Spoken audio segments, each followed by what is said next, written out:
Hello friends, मेरा नाम महेश भास्कर है। यूपीएससी प्रीलिम्स 2024 आंसर की पर डिस्कशन करेंगे। क्वेश्चन कहाँ से आए हैं, 2025 के लिए आप प्रिपेयर करें, आरएस के लिए आप प्रिपेयर कर रहे हैं, उसके लिए ये क्लास बहुत इंपॉर्टेंट होगी। एक क्वेश्चन के साथ में 4 क्वेश्चन का डिस्कशन करेंगे। आरएस में बहुत हेल्पफुल होगा ये, आने वाले टाइम में आप आरएस की परीक्षा दे रहे हैं उसमें, और यूपीएससी में तो होगा ही होगा। एनसीईआरटी का महत्व इस बार यूपीएससी ने बताया है कि आप अगर एनसीईआरटी को बेसिक से तैयार कर लेते हैं, फाउंडेशन आपका स्ट्रॉन्ग है, तो फिर आप आसानी से पेपर को निकाल सकते हैं। ये क्वेश्चंस लिखे हुए ज्योग्राफी प्लस इन्वायरमेंट के लगभग 36 के आसपास क्वेश्चन है। ये एक आध कम ज़्यादा ऐसे हो सकता है कि कुछ करंट का क्वेश्चन हो, इस प्रकार से मिला के 36 क्वेश्चन का इंपॉर्टेंस आप जानते हैं। स्वाभाविक भी है क्योंकि आपको पता है कि आईएफएस वाला प्रीलिम्स इसके साथ लगता है, इसलिए क्वेश्चन इन्वायरमेंट के हमेशा से ज़्यादा आते हैं। हिस्ट्री के 10 क्वेश्चन आए हैं और हर बार चिल्लाते थे कि केवल मॉडर्न पढ़ के जाना है, एंशियंट मिडाइवल का इंपॉर्टेंस नहीं है। ये भ्रम तोड़ दिया, क्वेश्चन एक आया केवल मॉडर्न का देखा जाए तो। पॉलिटी के 20 क्वेश्चन, पॉलिटी सदाबहार है, हमेशा से 20 क्वेश्चन आते हैं, 18 20 22 25, 18 20 22 25, ये सदाबहार है। इकोनॉमिक्स के 16 क्वेश्चन आए हैं, साइंस एंड टेक्नोलॉजी के 10 क्वेश्चन एंड करंट अफेयर्स के 8 क्वेश्चन। ये एक आध ऊपर नीचे इसलिए वेरी हो जाएगा कि हमने इसको इकोलॉजी में किसी करंट के क्वेश्चन को डाल दिया, इधर से इसको हटा दिया, मोटा मोटी ये रहा हुआ है। एनसीईआरटी का बहुत ज़्यादा इंपॉर्टेंट रोल है, इसको देखते हुए ये बैच एक एनसीईआरटी का बैच शुरू कर रहे हैं, जिसमें आपको 6 से लेकर 12 तक की एनसीईआरटी जो है उनको बहुत अच्छे से प्रिपेयर करवा देंगे। नोट्स मिल जाएंगे, इनके टेस्ट मिल जाएंगे, बहुत अच्छे से डिज़ाइन करके ओल्ड एनसीईआरटी और न्यू एनसीईआरटी दोनों को आपको तैयार करवाएंगे। 6th की क्लास में जो टॉपिक है, अगर वो 10वीं क्लास में भी वो टॉपिक है, तो उन दोनों को एक साथ आपको तैयार करवाएंगे, बेसिक से एडवांस। आप नीचे नंबर दिए हुए हैं, या तो वो या इंडियन एजुकेटर ऐप डाउनलोड कर ले, इस पे आपको एक कोर्स आपको मिल जाएगा। अब जो अपना डिस्कशन होगा वो होगा इन्वायरमेंट एंड इकोलॉजी के क्वेश्चंस का, ज्योग्राफी का। ये सब क्वेश्चन 1 बाय 1 करके डिस्कशन करेंगे। हो सकता है 2 पार्ट हों इस क्लास के, वो इसलिए क्योंकि केवल आंसर बताना ही पर्याप्त नहीं है, आपको कुछ डिटेल्स भी साझा करेंगे। पहला क्वेश्चन पढ़ते हैं। पार्थिव विकिरण की तुलना में, ये देखिए कथनों पर विचार करना, कथन 2 है, कथन 1 कथन 2। पार्थिव विकिरण की तुलना में आगामी इनकमिंग और सौर विकिरण से वायुमंडल अधिक गर्म हो जाता है। ये कॉन्सेप्ट आप अगर मेरी इन्वायरमेंट इकोलॉजी की मैराथन देखेंगे, उसमें मैंने कई देर डिस्कशन किया इसका। वायुमंडल में कार्बन डाइऑक्साइड और अन्य ग्रीन हाउस गैस दीर्घ तरंग विकिरण के अच्छे अवशोषक हैं। कुछ बच्चे कंफ्यूज हो गए, सर ये अच्छे कैसे हो सकते हैं, बुरे हैं। हाँ, बुरे का अच्छे का मतलब ये ज़्यादा ऑब्जॉर्व करते हैं। 1 मिनट में इस क्वेश्चन को समझा देता हूँ मैं। जैसे ये सोलर जो रेडिएशन आता है, सूर्य से जो विकिरण आती है, जब हाई सोर्स होता है उससे अगर कोई विकिरण आएगी तो वो शॉर्ट वेव कहलाती है। पृथ्वी पर आई, फिर वापस जब ये रेडिएट होगी, इनको बोलते हैं दीर्घ विकिरण। तो ये शॉर्ट हो गई और जाने वाली दीर्घ हो गई। बहुत इंटरेस्टिंग फैक्ट है, आने वाली कभी भी गर्म नहीं करती है, गर्म करेगी जाने वाली। तो यहाँ जो वापस जाएगी वापस जाएगी वापस जाएगी, तो यहाँ का कुछ हिस्सा इसका इन्वायरमेंट में भी ट्रैप हो जाता है। आपने ग्रीन हाउस का कॉन्सेप्ट देखा होगा। अब यहाँ जितनी सारी वायुमंडल में कार्बन डाइऑक्साइड गैस होगी या फिर कार्बन मोनोऑक्साइड गैस होगी, जितनी सारे प्रदूषक होंगे, वो इन विकिरणों को जानने के लिए थोड़ा टाइम रोक देंगे, तो जाने की गति थोड़ी सी धीमी कर देंगे और वायुमंडल से गर्म होता है, इसे ग्रीन हाउस इफेक्ट बोलते हैं। डिटेल के साथ क्लास में मैंने चर्चा करी है। तो इस आधार पर देखिए, पार्थिव विकिरण की तुलना में आगामी सौर विकिरण से वायुमंडल अधिक गर्म होता है, गलत। जानने वाली से होगा ना भाई, शॉर्ट वेव से नहीं होगा, जानने वाली से होगा हमेशा, लॉन्ग वेव रेडिएशन से। एनसीईआरटी में सीधा सीधा लाइन लिखा हुआ है। वायुमंडल में कार्बन डाइऑक्साइड अन्य ग्रीन हाउस गैस है, वो जो दीर्घ जानने वाली है उनको थोड़े टाइम के लिए रोक लेते हैं, अवशोषित कर लेते हैं, फिर जाने देते हैं। इसका मतलब ये अच्छे अवशोष हो गए। दोनों ही कथन ठीक है और पहला कथन दूसरे की व्याख्या भी करता है। बात समझ में आ गई? कथन एक और दोनों सही है और व्याख्या करते हैं। कहाँ से आया क्वेश्चन? एनसीईआरटी से। ठीक है, पहला ये गलत है, सॉरी, ये पहला जो स्टेटमेंट है ये गलत है, क्योंकि पार्थिव विकिरण की तुलना में इनकमिंग सोलर रेडिएशन अधिक गर्म होता है। नहीं, आने वाली से गर्म नहीं होता है, जाने वाली से होता है। इसलिए कथन क्या सही, पहला गलत है और दूसरा कथन डी आंसर हो गया इसका। आगे बढ़ते हैं। ये भी इंटरेस्टिंग क्वेश्चन है, थोड़ा सा फटाफट कर लेंगे। कथन 1, कथन 2, भूमध्य रेखा इक्वेटर पर क्षोभमंडल की मोटाई ध्रुवों की तुलना में बहुत अधिक होती है। बात सही है गलत है? ये कह रहा है कि भूमध्य रेखा पर क्षोभमंडल की मोटाई ध्रुवों की तुलना में बहुत अधिक होती है। यहाँ लगभग कितनी होती है? 18 किलोमीटर के आसपास। और ध्रुवों पर कितनी होती है? लगभग 8 से 9 किलोमीटर के आसपास। पहली बात सही है गलत है? बिल्कुल सही है। भूमध्य रेखा पर प्रबल संवहनी धाराएं ऊष्मा को अधिक ऊंचाई तक ले जाया जाता है। इन दोनों कथनों को देखना कि कौन सा कथन गलत है, कौन सा सही। कहाँ से आया हुआ है? 6ठी क्लास की एनसीईआरटी में लिखा हुआ है। ये देखिए, यहाँ ये लाइन ऑफ इक्वेटर भूमध्य रेखा है, यहाँ पर संवहनी धाराएं ऊपर आती, यही तो कारण है कि मोटाई ज़्यादा है। समझ में आ गया ना भाई? मैं हो सकता है कि बहुत डिटेल के साथ में कॉन्सेप्ट अभी आपको समझा नहीं पाऊँ, क्योंकि मुझे आंसर बताने हैं। मतलब ये है कि ये कथन है, ये ठीक से इसको बताता है कि भाई संवहनी धाराएं ऊपर उठेंगी तभी तो मोटाई क्या हो गई, अपने आप ज़्यादा हो गई। ध्रुवों पर संवहनी धाराएं कम उठती है, इसलिए क्षोभमंडल की मोटाई वहाँ पर कम हो गई। दोनों ही कथन क्या है? ठीक है। पहला कथन दूसरे की क्या करता है? व्याख्या करता है। तो इसका उत्तर क्या हो जाएगा? ठीक है, व्याख्या करता है। बात समझ में आ गई ना? ठीक है, 2 क्वेश्चन हो गए, दोनों एनसीईआरटी से। अगला क्वेश्चन, ये बहुत इंटरेस्टिंग क्वेश्चन है। जब ये इसी बार नहीं आया है, ये यूपीपीसीएस के एग्जाम में, यूपीएससी में भी ये क्वेश्चन रिपीट हुआ है कि जब भी ज्वालामुखी से कुछ निकलेगा, ज्वालामुखी का उद्गार होता है, हजारों प्रकार की चीजें निकलती है। अब ये कह रहा है इसे क्या क्या निकलेगा उद्गार से, क्या क्या आएगा भाई? ज्वालामुखी खंड, ये पायरोक्लास्टी मलबा, ठीक है। राख और धूल निकलेगी, नाइट्रोजन की यौगिक निकलेंगे, सल्फर के यौगिक निकलेंगे। नाइट्रोजन सल्फर की यौगिक एक साथ मिलते तो एसिड रेन का कारण भी बनते हैं, आपको पता है ना? तो इसलिए ये भी निकलेगा, ये भी निकलेगा, ये भी निकलेगा। ज्वालामुखी जो टॉपिक दिया हुआ है उससे आया हुआ है। बहुत आसान क्वेश्चन है, और इसके उत्तर क्या हो जाएंगे? उत्पाद, सभी चारों निकलेंगे।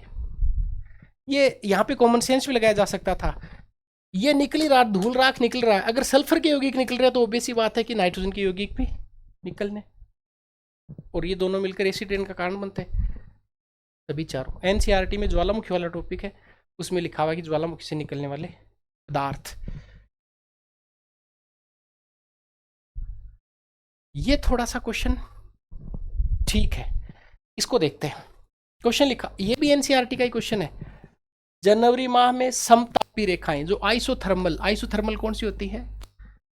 तापमान की वो रेखाएं जो समान स्थान वाले तापमान को मिलाती है, उसे आइसोथर्म बोलते हैं, आइसोथर्मल रेखाएं बोलते हैं, ठीक है। समताप रेखाएं महासागर के ऊपर उत्तर की ओर और महाद्वीप के ऊपर दक्षिण की ओर विचलित होती है। सही है गलत है स्टेटमेंट? ये स्टेटमेंट क्यों सही है? क्योंकि उत्तर की ओर दक्षिण की तरफ, उत्तर की तरफ क्या है? कॉन्टिनेंटल, कॉन्टिनेंट की बजाय इसको बोलेंगे आप महाद्वीपीय पार्ट ज़्यादा है, और दक्षिणी तरफ महासागरीय पार्ट ज़्यादा है। दूसरा है, शीत महासागरीय धाराएं गल्फ स्ट्रीम और उत्तरी अटलांटिक महासागर को शीतल बनाती हैं, और समताप रेखा उत्तर की ओर मुड़ जाती है।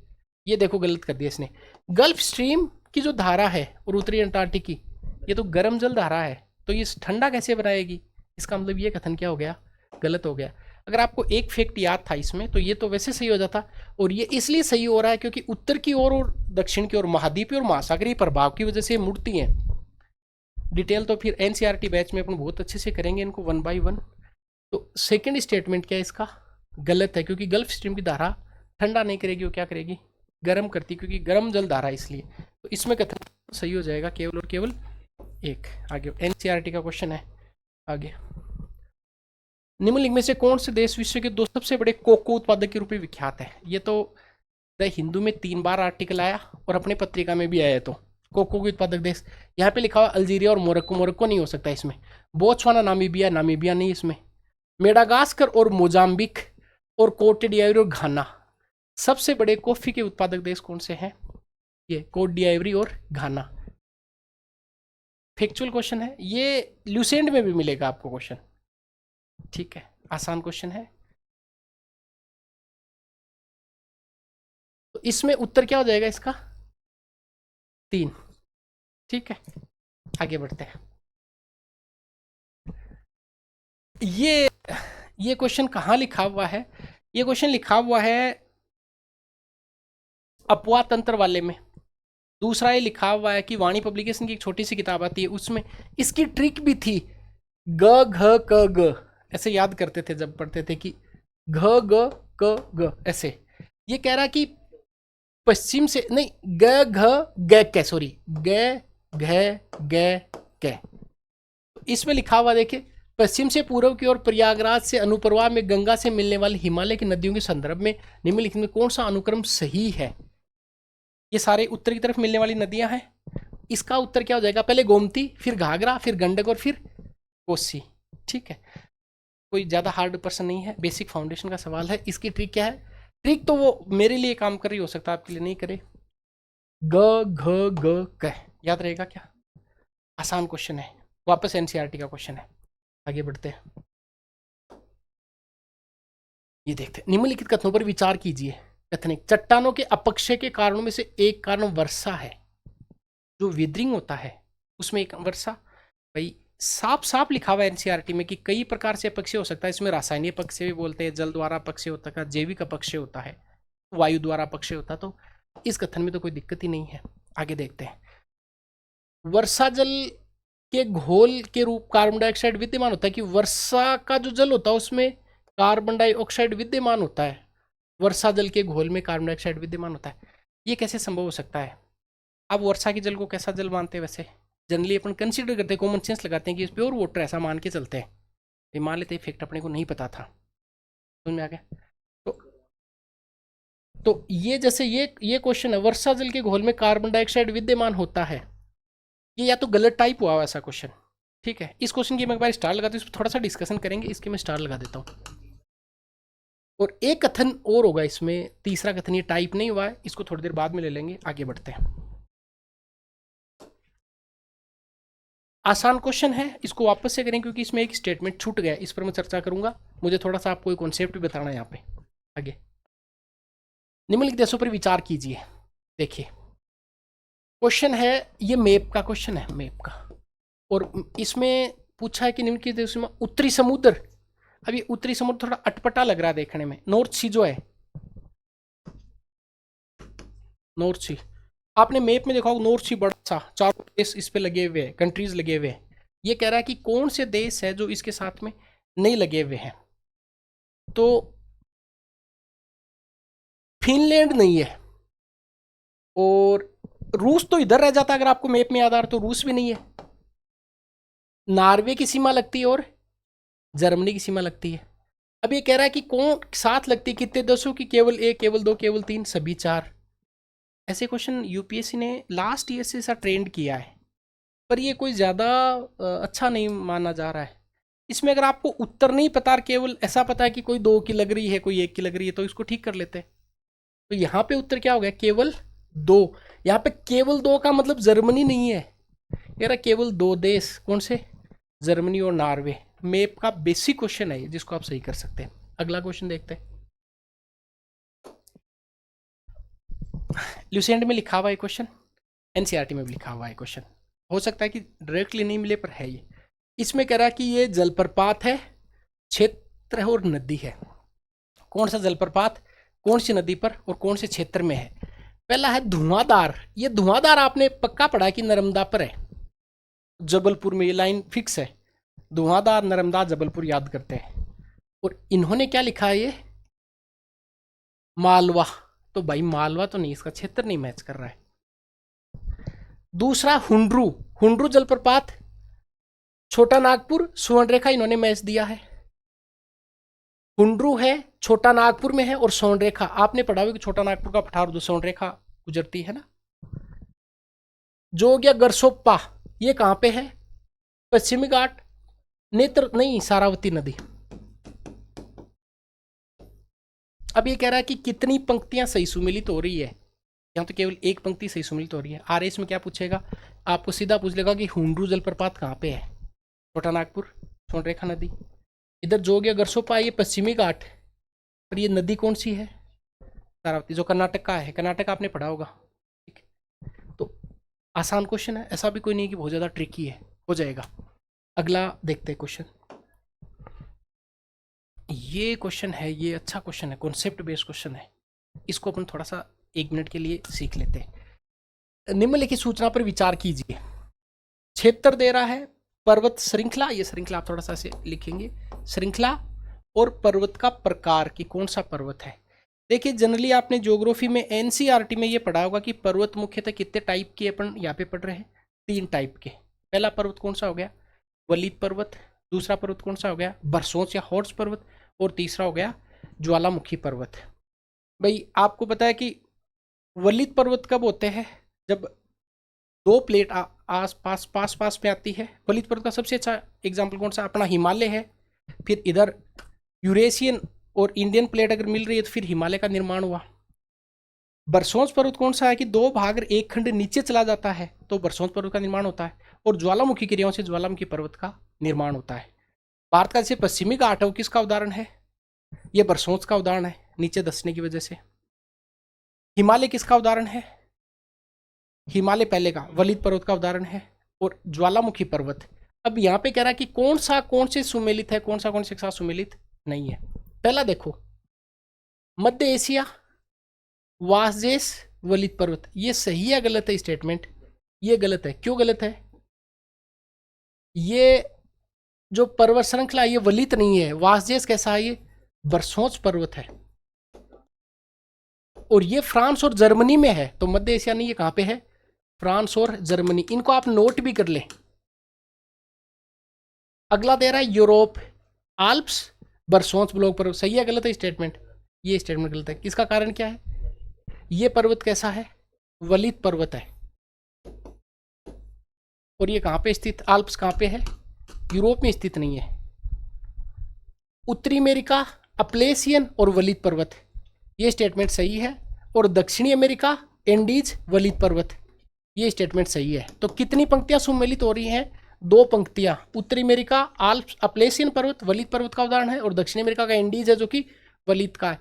अब आपको एंडीज पर्वत, रोकीज पर्वत आरएसमेंस में पूछ सकता है, प्रीलिम्स में पूछ सकता है, इसको मिलान करें तो कितनी पंक्तियां सुमेलित हो रही है, 2 पंक्तियां। कौन कौन सी, नीचे वाली उत्तरी अमेरिका अप्लेसियन पर्वत वलित पर्वत है, और दक्षिणी अमेरिका एंडीज वलित पर्वत का उदाहरण है।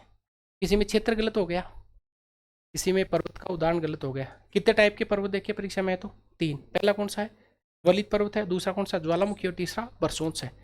पश्चिमी घाट किसका उदाहरण है, बरसोच का। हिमालय किसका है, वलित का। और ज्वालामुखी उद्गार से जो पर्वतों का निर्माण होता है उनको ज्वालामुखी पर्वत कहते हैं। नेक्स्ट क्वेश्चन की तरफ बढ़ते हैं, आइए। कथनों पर विचार कीजिए, ये बहुत इंटरेस्टिंग क्वेश्चन है, न्यूज़पेपर में आया हुआ था, ज्योग्राफी से जोड़ के इसको पूछा है।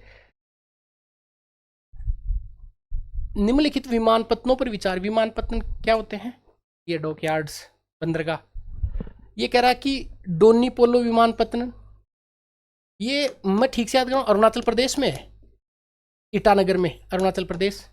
कुशीनगर अंतर्राष्ट्रीय कहाँ पे, उत्तर प्रदेश में। और विजयवाड़ा कहाँ पे, आंध्र प्रदेश में। ये कह रहा है कि किन का निर्माण नवीन परियोजना, नवीन परियोजना का मतलब यहाँ पे ग्रीनफील्ड। आपको पता है कि 2 प्रकार के निर्माण होते हैं, ग्रीनफील्ड एक ब्राउनफील्ड। ग्रीनफील्ड जो नवीन निर्माण होते हैं, ब्राउनफील्ड पुरानी वाली में कुछ चेंज करके बनाते हैं। तो कह रहा है कि इनका कौन से का निर्माण है वो रिसेंटली किया गया है परियोजना के रूप में। डोनी का किया गया है क्या, यस। अरुणाचल प्रदेश का। कुशीनगर का किया गया, यस। विजयवाड़ा अंतर्राष्ट्रीय हवाई अड्डा, अंतर्राष्ट्रीय विमानपत्तन जो आंध्र प्रदेश में, ये तो ऑलरेडी पहले से एग्जिस्ट है, इसका कोई नवीन ग्रीनफील्ड के रूप में इसका निर्माण नहीं किया गया है। इसका उत्तर क्या हो जाएगा, 2। कौन कौन से मिल रहे हैं, 1 और 3, 1 और 2। याद हो गया, क्वेश्चन बेसिक है। मान लो टोटल 20 क्वेश्चन है, 18 क्वेश्चन है, 30 क्वेश्चन है, लेट सी 25-26 ऐसे क्वेश्चन डायरेक्टली आपको एनसीईआरटी और थोड़े से कॉमन सेंस से मिलेंगे। चलते हैं अगले क्वेश्चन की तरफ। ये अच्छा क्वेश्चन है, देखिए एनसीईआरटी में स्पष्ट लिखा हुआ है, ये लाइन, दोनों लाइन यहां से कॉपी करी है एनसीईआरटी से, ठीक है। जलवाष्प के संदर्भ में निम्नलिखित में से कौन सा और कौन से कथन सही है। देखो जलवाष्प, वाटर वेपर के बारे में बात करा है, ये गैस है जिसकी मात्रा ऊंचाई के साथ घटती है, ठीक है। जलवाष्प एक गैस है, ऊंचाई बढ़ने के साथ में इसकी सांद्रता क्या होती है, कम होती है। पहला कथन सही है। अब यहां कंफ्यूज होता है व्यक्ति कि धुरों पर इसका प्रतिशत अधिकतम है, क्योंकि अपन सोचते हैं कि पोल पे जब जाते हैं तो वहां पे आर्द्र आर्द्र मौसम मिलता है तो जलवाष्प वहां पे ज्यादा होगा। नो, अगर मान लो कॉमन सेंस लगाएं कि ध्रुवों पर जाएंगे, ऊंचाई के साथ में इसकी मात्रा कम होगी, तो ध्रुवों पर ज़्यादा कैसे मिलता है? पहली बात तो ये। तो अधिकतम कंसंट्रेशन कहाँ पे मिलेगा इसका? लाइन ऑफ इक्वेटर, भूमध्य रेखा पर। इसका मतलब ये कथन क्या हो गया? गलत हो गया। ऐसा क्वेश्चन रिपीट हो सकता है। अच्छा क्वेश्चन है कि गैस है तो ऊंचाई के साथ में इसका सांद्रण कम होता है। और दूसरी बात क्या हो गई कि ध्रुवों पर इसका प्रतिशत अधिकतम है, ये बात गलत है। ध्रुवों पर इसका प्रतिशत कम होता है और भूमध्य रेखा पर इसका प्रतिशत जो सांद्रण हो सबसे ज्यादा होता है। तो ये याद रखना आप इस कथन को। अब इसमें कौन सा कथन सही है? केवल एक। बढ़ते आगे, इसको देखते हैं। निम्नलिखित विवरण पर विचार करें। एनसीईआरटी के वापस ये क्वेश्चन अगला एनसीईआरटी से। इतना समय नहीं मिला कि एनसीईआरटी के पेज, वरना इधर एनसीईआरटी की लाइन भी लगा सकते थे। ऐसा करेंगे है ना, ये जब आपको आंसर की देंगे, ये टेलीग्राम पे शेयर कर देंगे, तब आपको हो सकता है कि इनके एनसीईआरटी के पेज भी इधर से देखिए, वहां से आया हुआ क्वेश्चन है। ठीक है। तापमानों की वार्षिक और दैनिक सीमा रेंज निम्न है। ये पूछ रहा है कि ये एक जलवायु लिखी हुई यहाँ पे एनसीईआरटी में, कॉपी किया उधर से सीधा सीधा। तापमानों की वार्षिक और दैनिक रेंज निम्न है। विशेषता देते, वर्ष भर यहाँ पे वर्षण होता है और वर्षण में भिन्नता 50 सेंटीमीटर से सेमी से लेकर 250 सेमी के मध्य होती है। ये पूछता है किस प्रकार की जलवायु? विषुवतरेखीय, चीनी प्रकार की, चाइना टाइप की क्लाइमेट, अलग से क्लाइमेट दिया हुआ है, आर्द्र उपोष्ण कटिबंधीय जलवायु, या फिर समुद्री पश्चिमी तटीय जलवायु। बहुत ध्यान से इस क्वेश्चन को पढ़ें आप, एनसीईआरटी का क्वेश्चन है। ये कह रहा है कि यहाँ पे तापमान और वार्षिक सीमा की रेंज है वो निम्न होती है। वर्ष भर यहाँ पे वर्षण होता है और वेरिएशन कितना है? 50 से लेकर 250 सेंटीमीटर के मध्य होता है। अब ये पूछता है कि कौन सी जलवायु की विशेषता है? स्पष्ट एनसीईआरटी में लिखा हुआ है जो समुद्र पश्चिम तटीय जलवायु है उसमें सारे फीचर मिलेंगे। इसका उत्तर क्या हो जाएगा? आगे बढ़ते हैं। कोरियोलिस बल, कौन सा कथन सही है कोरियोलिस बल के कारण? आपको पता है कि कोरियोलिस बल कोई भी जो पृथ्वी का जो घूर्णन है उसकी वजह से कोई भी जो ऑब्जेक्ट है, मूविंग जो ऑब्जेक्ट है, वो उत्तर दिशा में किधर मुड़ जाता है? बाई ओर, और दक्षिण दिशा में दाई ओर। ठीक है क्या? ये कह रहा है कि कोरियोलिस बल के संदर्भ में उत्तर और दक्षिण, इधर ये बाई ओर और उत्तर दिशा में दाई ओर मुड़ जाएगा। याद रखना, कोई भी ऑब्जेक्ट, मूविंग ऑब्जेक्ट पृथ्वी के घूर्णन की वजह से। ये पवन वेग की वृद्धि के साथ बढ़ता है, हाँ भाई बढ़ता है। और ये ध्रुवों पर सर्वाधिक और भूमध्य रेखा पर विद्यमान नहीं होता। भूमध्य रेखा पर कोरियोलिस बल का प्रभाव 0 होता है। बहुत कॉमन सी लाइन है जो सबको पता है। तो इसका उत्तर क्या हो जाएगा? ये भी सही है, ये भी सही है, और 2। ठीक है। एक बार मैं और आपको बोलता हूँ कि एनसीईआरटी अगर आप पढ़ते हैं, एनसीईआरटी की बेसिक्स आप अच्छे से तैयार करते हैं तो आप कोई परीक्षा पास कर सकते हैं। और मैंने टारगेट ये किया है कि 6 से लेकर 12 तक की सारी एनसीईआरटीज आपको मैं कॉन्सेप्ट के साथ में याद करवाने वाला हूँ। हिस्ट्री, ज्योग्राफी, पॉलिटी, इकोनॉमिक्स सबकी। चलिए नेक्स्ट क्वेश्चन, तो इसका उत्तर हो गया। अगला ये देखिए, ये भी फेक कॉमन सेंस आधारित क्वेश्चन है, कॉन्सेप्ट का क्वेश्चन है, एनसीईआरटी का क्वेश्चन है। प्रत्येक वर्ष 21 जून को निम्नलिखित में से किस अक्षांश या किन अक्षांशों 12 घंटे से अधिक का समय तक सूर्य का प्रकाश विद्यमान रहता है? कहता है कि दिन की अवधि 12 घंटे ज्यादा कहाँ पे किधर होगी?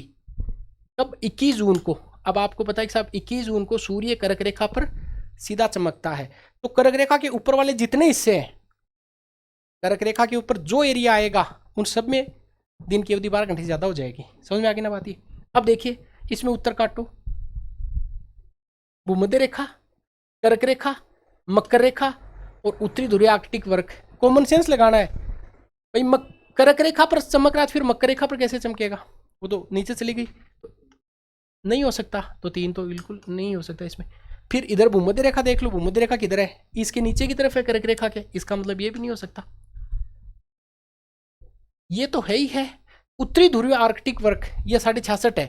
66 डिग्री उत्तर में, बताओ होगा कि नहीं होगा? होगा, क्योंकि इससे ऊपर जो जाएगा उधर दिन की अवधि बढ़ती जाएगी। तो इसका उत्तर क्या हो जाएगा?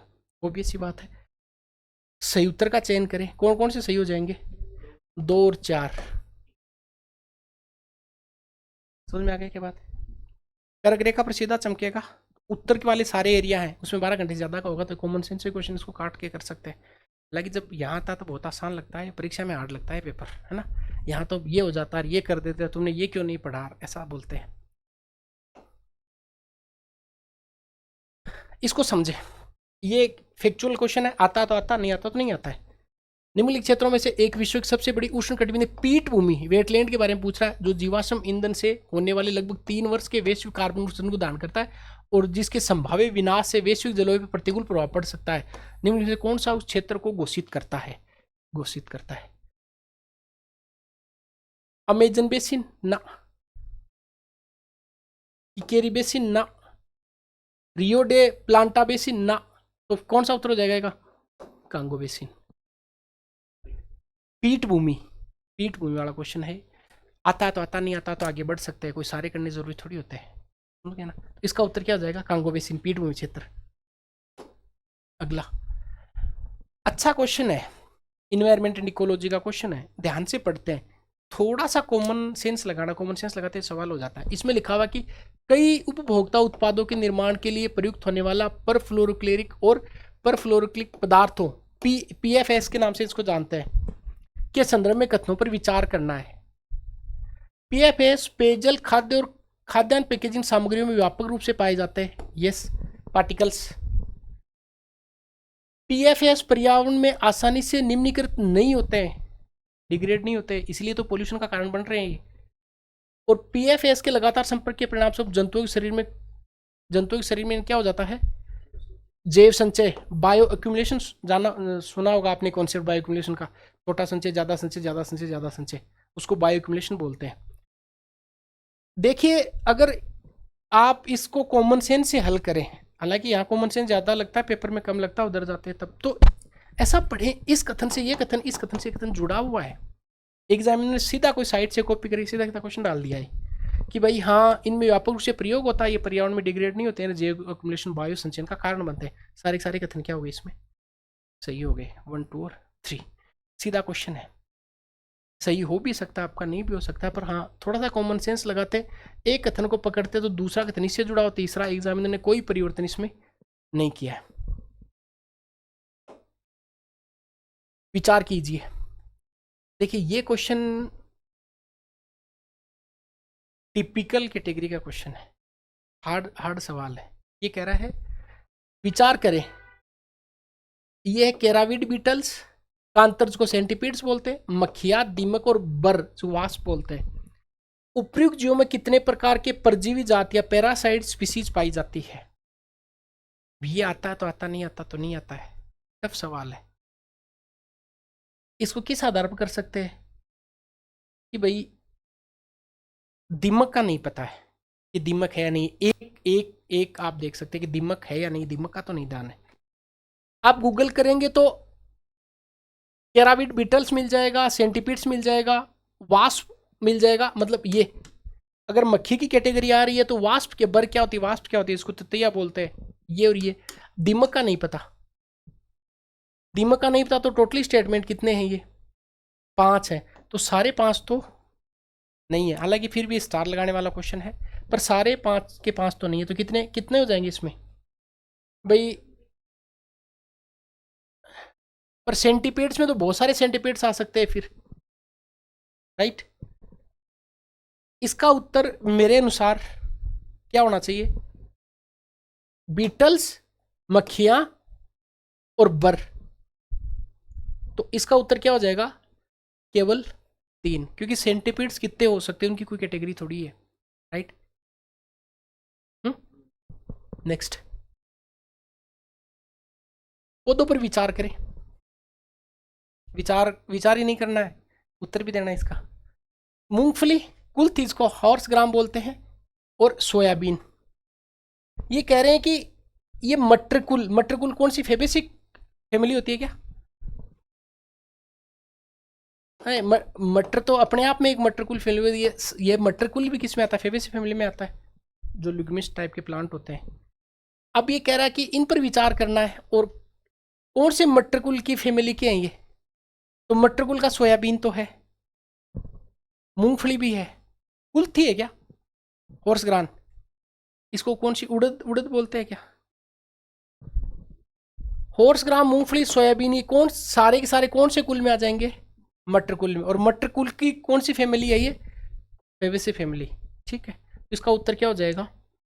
केवल 1, केवल 2, सभी 3। सभी 3 कौन सी फैमिली में आते हैं? ये मटर कुल फेबेसी फैमिली में आते हैं। एग्जामिनर हो सकता है फेबेसी फैमिली से उठा सारे एग्जाम्पल एक साथ दे दिए हो, संभावना तो है ये सर। इसका उत्तर क्या हो जाएगा सभी 3। अगला सवाल, निम्नलिखित कथनों पर विचार करें। ये इंटरेस्टिंग क्वेश्चन है। ये एक बार 2016 में कोई वन विभाग की परीक्षा लगी थी, उसमें भी पूछा अलग तरीके से। आपने उड़न गिलहरी का नाम सुना है, इंडियन फ्लाइंग फॉक्स सुना हुआ है। ये कह रहा है कि इंडियन फ्लाइंग फॉक्स को वन्य जीव संरक्षण अधिनियम 1972 के दिन पीड़क जंतु की श्रेणी में रखा गया। हाँ भाई रखा तो गया इसको, पहला प्रोडक्शन एक्ट 1972 पढ़ते हैं तब, मैंने इसको बता भी रखा आपको। फिर दूसरा कि इंडियन जो इसका था कि इंडियन जो फ्लाइंग फॉक्स है ये क्या करता है कि अन्य जो जानवर हैं, अन्य जंतु, इनका क्या रक्त पीता है मान, रक्त। ये कहाँ रक्त पीने वाली है, ठीक है। हाँ ये तो फल फ्रूट इस टाइप की चीज़ खाते हैं।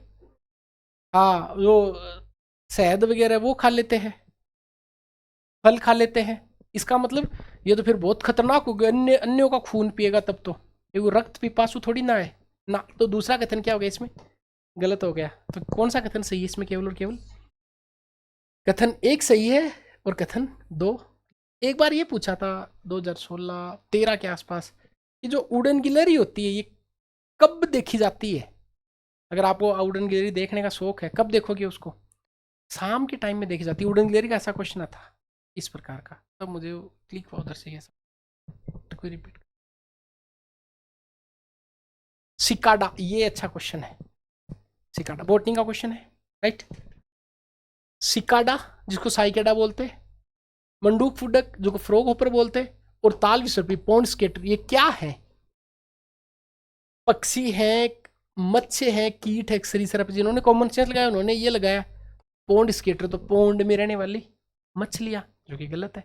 तो ये किसके एग्जाम्पल है, कीट के। ये एनिमल फिजियोलॉजी का क्वेश्चन है, राइट। आता है तो आता, नहीं आता तो नहीं आता है। इसका आंसर क्या हो जाएगा, कीट। अगला, निम्नलिखित कथनों पर विचार करें। तो विचार कर लेते हैं। प्राकृतिक आवास में पाए जाने वाले जंतु, ब्राजील एंड्री। एंड्री पाया जाता है कि ब्राजील में, नहीं, ये मेडागास्कर में है। क्या ये किसकी कैटेगरी है, बंदर। इंडोनेशिया का एल्क, नो, ये मध्य एशिया का।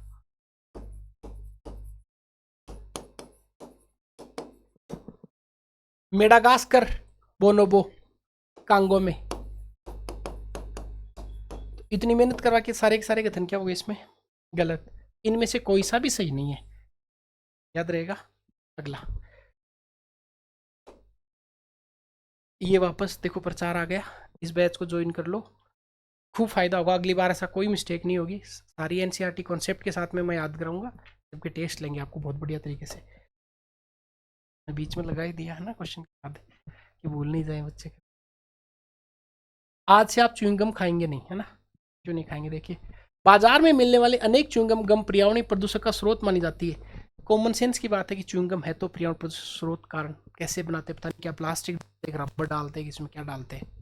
कथन 2, अनेक च्युइंगम गमों गोंद के रूप में प्लास्टिक होता है। प्लास्टिक होगा तो वो डिग्रेड नहीं होगा, तभी वो पर्यावरण प्रदूषण का कारक बनता है।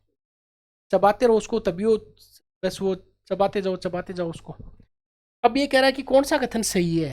भाई सही तो इसमें से दोनों ही है, और इसकी सही क्या कर रहा है, व्याख्या भी कर रहा है। तो कथन दोनों सही है, पहले का दूसरा क्या कर रहा है, व्याख्या कर रहा है। अगला क्वेश्चन,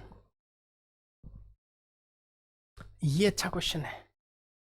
ये हमीर अटवार हाट वाले से नहीं है, कदली फड़े एक बार सिंह सुवन, वो नहीं है ना। सिंह की कोई विशेष प्रजन ऋतु नहीं होती है, शेरों की कोई प्रजन ऋतु थोड़ी होती है। प्रजन ऋतु तो कुत्तों की होती है ना, पढ़ा है।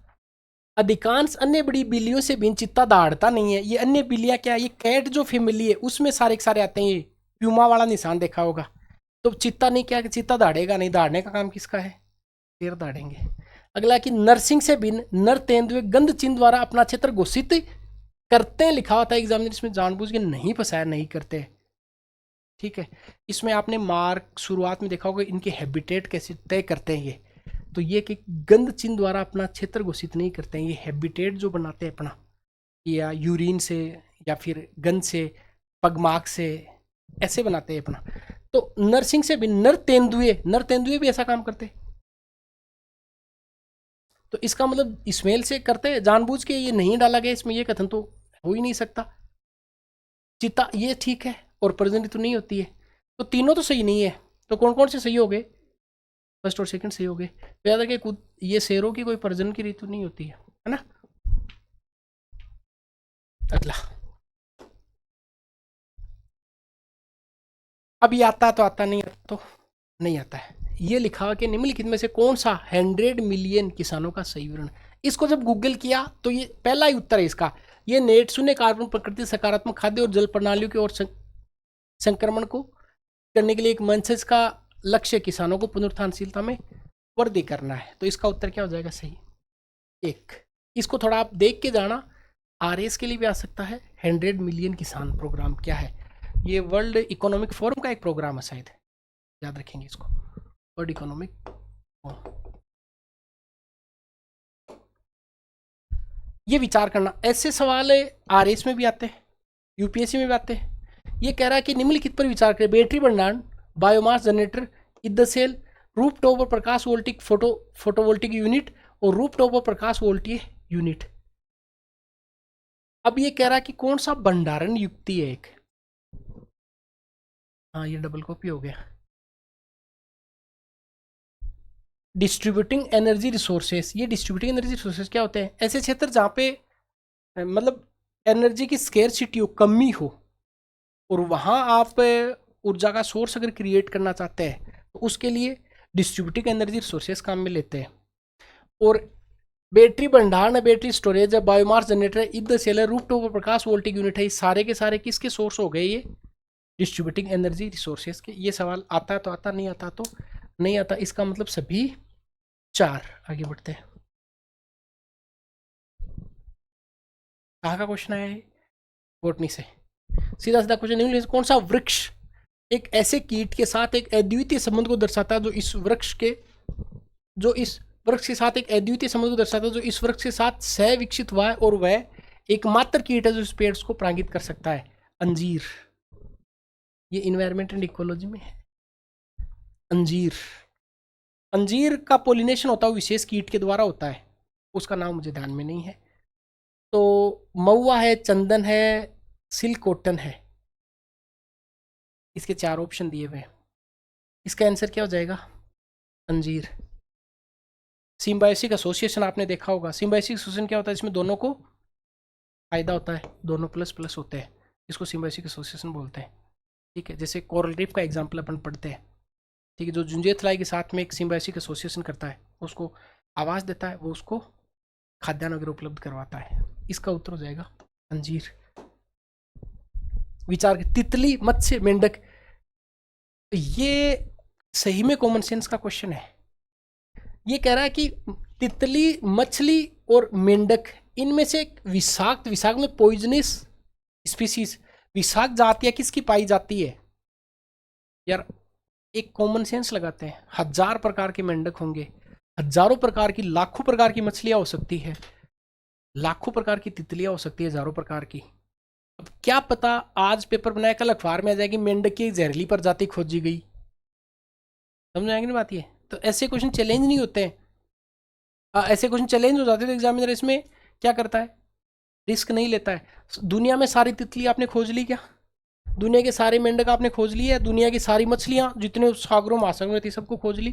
कल ही कोई निकल के आ जाए पता लगा जहरीली है। तो इसका मतलब ऐसे के उत्तर क्या होते हैं? हमेशा सारे। ये कॉमन सेंस है। तो इसका मतलब क्या हो जाएगा इसमें? सभी तीन। भाई जहरीली तो हो ही सकती है, मछलियाँ, मेंढक, तितलियाँ। पता थोड़ी कौन सी तितली खा जाए जिसे आपकी एलर्जी हो जाएगी, यार ये तो जहरीली निकली। खा जाए मतलब काट ले, अपन खाना बोलते हैं कि ये मधुमक्खी खा जाएगी। खा तो कैसे जाएगी, वो काट सकती है आपको। विचार, काजू, पपीता, रक्त चंदन। इंटरेस्टिंग क्वेश्चन है। एक मुझे पता है, ये रक्त चंदन का कहाँ पे मिलता है? ये आंध्र प्रदेश में, ये तो फेमस है। देशीय वृक्ष, देशीय वृक्ष को क्या बोलते हैं? नेटिव। स्थानिक अलग होते हैं। अच्छा, ये जो पुष्पा मूवी वाला है, राइट? काजू और पपीता तो पपीता यहाँ का नहीं है, देसी है, ये मेक्सिको का है। और काजू कहाँ का है? ब्राजील का है।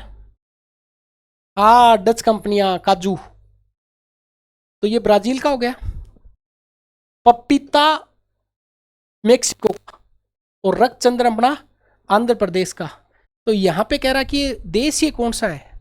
देखिए एंडेमिक अलग होती है, नेटिव अलग होता है, राइट। एंडेमिक का मतलब वहाँ स्थानीय क्षेत्र में केवल पाया जाता है, और नेटिव होगा उसका मूल कहाँ पे है। तो इसमें इसका उत्तर क्या हो जाएगा? देशीय वृक्ष केवल और केवल एक। कौन सा? रेड सैंडल कहाँ पाया जाता है? आंध्र प्रदेश में। फिल्म देखने से पर्सन सही होते हैं, पता है आपको? 3 घंटे की फिल्म आप अगर देखते तो पर्सन सही हो जाता है। ऐसे नहीं फिल्म देखने लग जाओ, ये वैसे भी सही हो जाता है। एनसीईआरटी का क्वेश्चन है, कंसेप्ट बेस्ड क्वेश्चन है। कथन 1, वृहद तारे वामन तारों की तुलना में अधिक समय तक अस्तित्व में रहते हैं। वृहद तारे वामन तारों की तुलना में अधिक समय तक अस्तित्व में रहते हैं। नो। जो ड्वार्फ स्टार का नाम आपने सुना, ड्वार्फ स्टार ज्यादा टाइम तक अस्तित्व में रहते हैं तुलना की वृहद तारों के। दूसरा, तो ये कथन क्या हो गया? गलत। दूसरा, वामन तारों की तुलना में वृहद तारों में नाभिकीय अभिक्रियाओं का उच्चतर दर होती है। वामन तारों की तुलना में जो बड़े स्टार होते हैं इनमें अभिक्रियाओं की दर क्या होती है? उच्च होती है। कथन एक सही है, एक गलत है। ये कथन गलत है। अधिक अस्तित्व में कौन सा रहता है? वृहद तारा नहीं, ड्वार्फ स्टार ज्यादा टाइम तक रहता है। और जो रिएक्शन की रेट होती है वो ड्वार्फ स्टार में स्लो होती है, और जो बड़े स्टार होते हैं उनमें ज्यादा होती है। तो कथन एक सही नहीं है, किंतु कथन 2 सही है। अगला, विश्व में किन्हीं 2 देशों के मध्य सबसे लंबी रेखा? अरे ये तो इसमें लिखा हुआ है अपने ल्यूसेंट में भी। आपने 49 डिग्री चैनल का नाम सुना होगा। दूसरा, 8,872 किलोमीटर के आसपास एक लंबी रेखा है। किसके मध्य? कनाडा और संयुक्त राज्य अमेरिका के मध्य।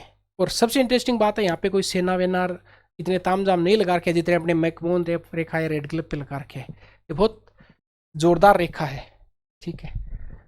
तो इसका उत्तर क्या हो जाएगा? कनाडा और संयुक्त राज्य अमेरिका। कॉमन सेंस क्वेश्चन है। ये 8,872 के आसपास है शायद, जितना अपना माउंट एवरेस्ट की ऊंचाई है ना उसके आसपास वो 50 है। ये 8,800 के आसपास इसकी लंबाई है। 49 डिग्री चैनल का आपने नाम सुना होगा, ठीक है। अगला,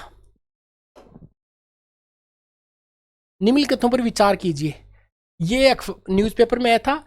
ये जो सुमेड़ पाइपलाइन है लाल सागर और भूमध्य सागर के मध्य है ये।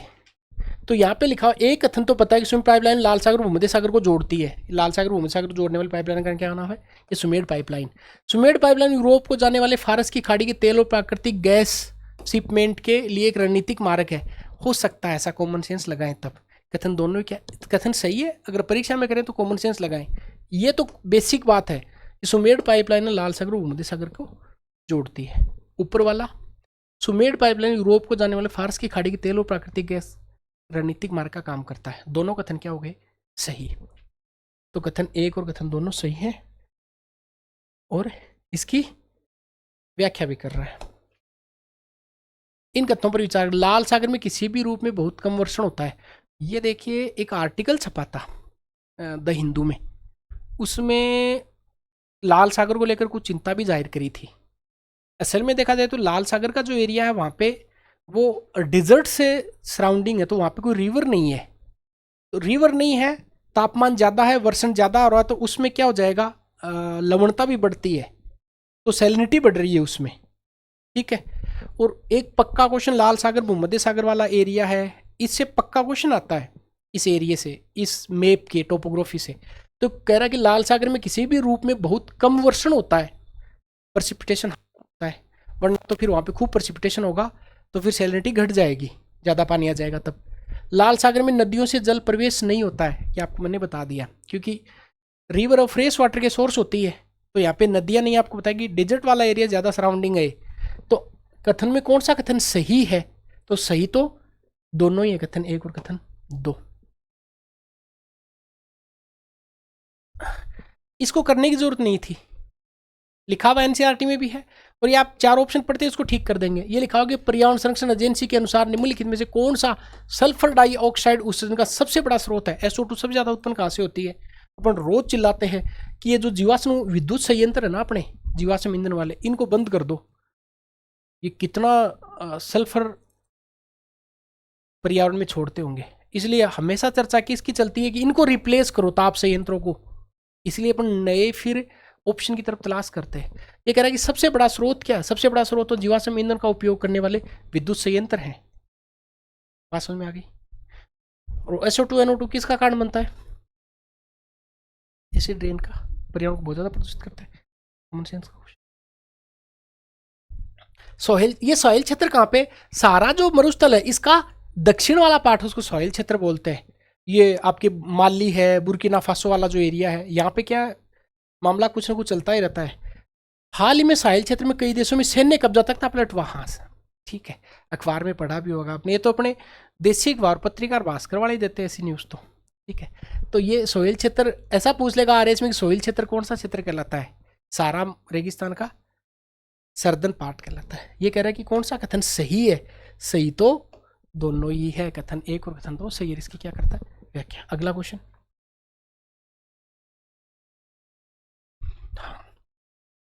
करंट का क्वेश्चन है जिसको ज्योग्राफी से जोड़ा है। पीछे सोयल वाला भी करंट का, इसको ज्योग्राफी से जोड़ा है, ज्योग्राफी में इन्वायरमेंट इकोलॉजी से। हाल ही में यूरोपीय संसद ने the net zero industry act को पारित किया गया है। इन्होंने टारगेट लिया था ना कि 2030 तक वो जीरो पे ले आएंगे, जीरो न्यूट्रलिटी, मतलब जीरो कार्बन उत्सर्जन, न्यूट्रलिटी पे आ जाएंगे ये। और रिसेंटली 2024 का ये एक्ट है, मगर ठीक से याद कर पा रहा हूँ तो। इन्होंने लिखा कि हाल ही में यूरोपीय संसद ने the net zero industry act को मंजूरी दी है। यूरोपीय संघ वर्ष 2040 तक, 40 नहीं 2030 तक कार्बन न्यूट्रलिटी प्राप्त करने का आशय रखता है। बात समझ में आ गया। इसलिए वो क्लीन जो टेक्नोलॉजीज है उनको क्या करेगा, डेवलप करेगा। कथन एक सही है, कथन दूसरा सही नहीं है, क्योंकि हल्का सा एग्जामिनर ने क्या चेंज किया इसमें, इस वर्ष को चेंज किया 2040 से 2030 जीरो न्यूट्रलिटी पर लाने के लिए। कथन एक सही है, कथन दूसरा गलत है। ओ सॉरी, कथन एक सही है और कथन सही नहीं है। ये ज्योग्राफी हो गई, पैच का वापस से याद दिला दिया आप लोगों को। चलते अगले। अब जो आगे वाला सेक्शन है वो करेंगे हिस्ट्री वाला सेक्शन। क्लास वैसे लंबी हो रही है पर धीरे धीरे ऐसे ही करवा रहे हैं आपको। हिस्ट्री में पहला क्वेश्चन, हिस्ट्री के 10 के आसपास क्वेश्चन, इनमें ज़्यादा समय नहीं लगेगा। यहाँ पे लिखा है प्राचीन भारत के संदर्भ में गौतम बुद्ध की सामान्यता में से कौन सी उपनाम है। देखो, बौद्ध और जैन दो इंपॉर्टेंट टॉपिक है। इधर वेद उपनिषद वाला इंपॉर्टेंट टॉपिक है, एक सूफी दर्शन वाला और एक साहित्य वाला। ये चार टॉपिक इनसे क्वेश्चन बार बार पूछते हैं और इन्हीं से पूछे गए हैं। क्वेश्चन है कि प्राचीन भारत के संदर्भ में गौतम बुद्ध की सामान्यता किस नाम, कौन सी उपनाम है। भाई बुद्ध के नाम बहुत फेमस है। एक बार मैत्रेय का पूछा होता है कि आने वाले वो जो है वो कौन से कहलाएंगे बुद्ध। यहाँ पे लिखा हुआ कि नायपुत साक्य मुनि तथागत। नायपुत महावीर स्वामी का नाम है, राइट, महावीर स्वामी। इसका मतलब एक तो नहीं हो सकता, तो एक इसमें नहीं हो सकता, एक नहीं हो सकता, उनमें से कोई भी गौतम बुद्ध की उपनाम नहीं है, इन दो में है। अब ये साक्य मुनि तथागत दोनों उपनाम किसके हैं, महात्मा बुद्ध के। तो इसका उत्तर क्या हो जाएगा, 2 और 3। अगला, निम्नलिखित सूचना पर विचार कीजिए। विचार ही करोगे, उत्तर दोगे दोनों। पुरातात्विक स्थल, बहुत अच्छा क्वेश्चन है। NCERT, old NCERT class 11, Vipin Chandra, वहां से क्वेश्चन है। निम्नलिखित सूचना पर विचार करना है। पुरातात्विक स्थल, राज्य और विवरण। चंद्रकेतुगढ़ उड़ीसा, व्यापार का बंदरगाह। भाई व्यापार का बंदरगाह तो है, पर ये चंद्रकेतुगढ़ उड़ीसा में नहीं है, ये वेस्ट बंगाल में है, पश्चिम बंगाल में। ये जो इनाम जोरवे संस्कृति का एक स्थल है, साफ साफ लिखा हुआ है एनसीईआरटी में, महाराष्ट्र में है। और कौन सा स्थल है, ताम्र पाषाणिक स्थल है। मंगडू कहाँ पे है, केरल। कौन सा स्थल है, महापाषाणिक स्थल। और शालीहुंडम कहाँ पे है, आंध्र प्रदेश। क्या है एक, ये सेलकृत गुफा नहीं है, तो ये बौद्ध धर्म के अवशेष है, बौद्ध धर्म। इसका मतलब कितने सही हो गए इसमें से, इसमें पहला तो हो नहीं सकता, तो पहला इसमें है, पहला इसमें है, 3 3 दोनों में कॉमन है, तो 3 पक्का है, 3 पक्का है। अब देखना क्या है, इनाम गांव आपको बता गया है, जोरवे संस्कृति का स्थल है, ताम्र पाषाणी महाराष्ट्र में स्थित है, तो दूसरा और तीसरा इसमें क्या हो गया, सही। अगला, मध्यकालीन निम्नलिखित शासकों में पुर्तगालियों को भटकल के किला बनाने की अनुमति दी थी? ये मॉडर्न हिस्ट्री का क्वेश्चन है। 1510 की बात है। कौन था पुर्तगाली गवर्नर उस टाइम में? अल्बुकर्क। और किस कृष्ण देव राय ने इनको क्या दिया था? किला बनाने की अनुमति दी थी भटकल में। ये क्वेश्चन सामान्य अगर आपने पढ़ा है, चाहे आर्य पब्लिकेशन पढ़ा होगा चाहे एनसीईआरटी पढ़ा होगा, उन दोनों में लिखा हुआ है। तो इसका उत्तर क्या हो जाएगा? कृष्ण देव राय।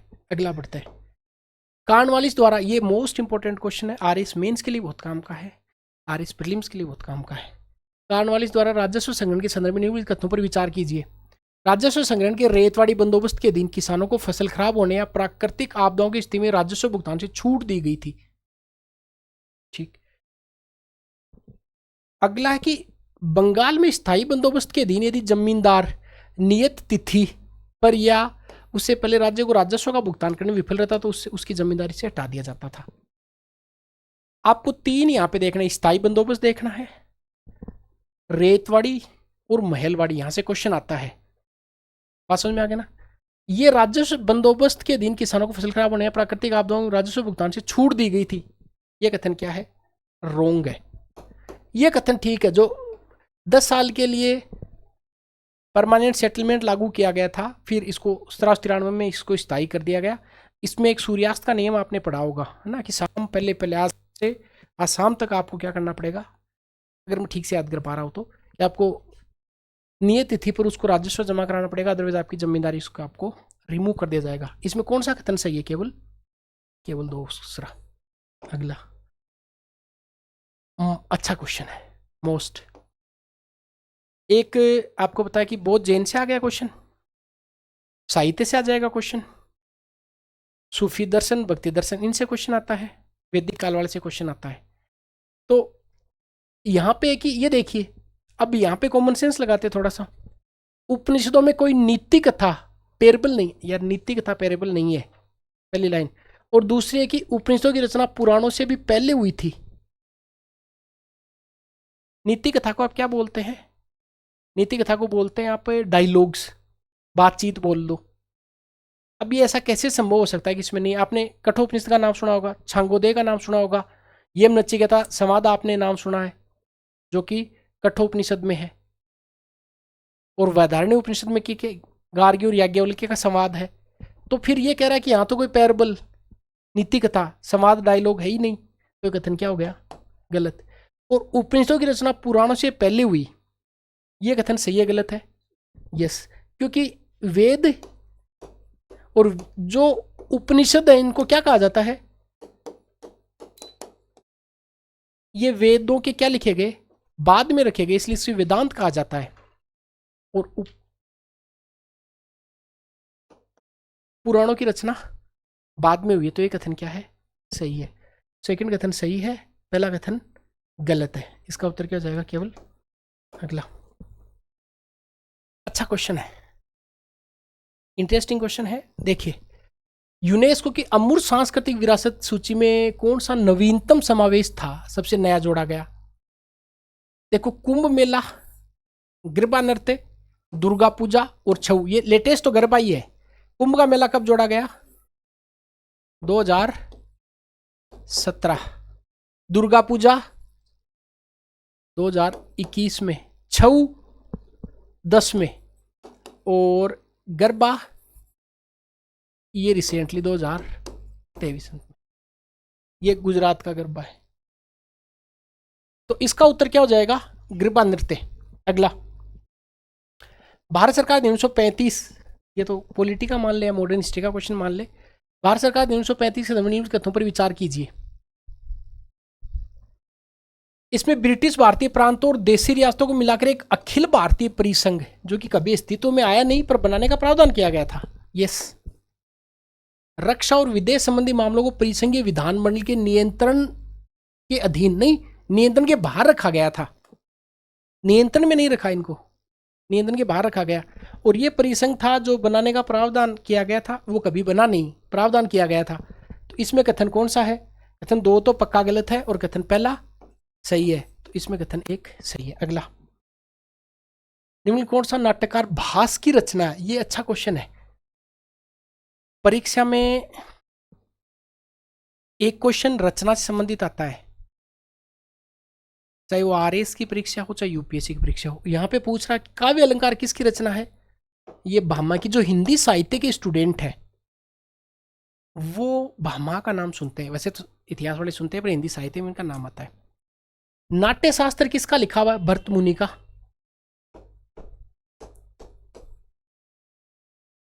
और महाभाष्य किसकी है, पतंजलि की, पता आपको। तो बचा क्या, मध्यम योग। ये किसकी रचनाकार है, इसके रचनाकार कौन है, भास। इन तीनों के आप नाम लिख लें, चारों के। मोस्ट क्वेश्चन है, परीक्षा के लिए काम का है।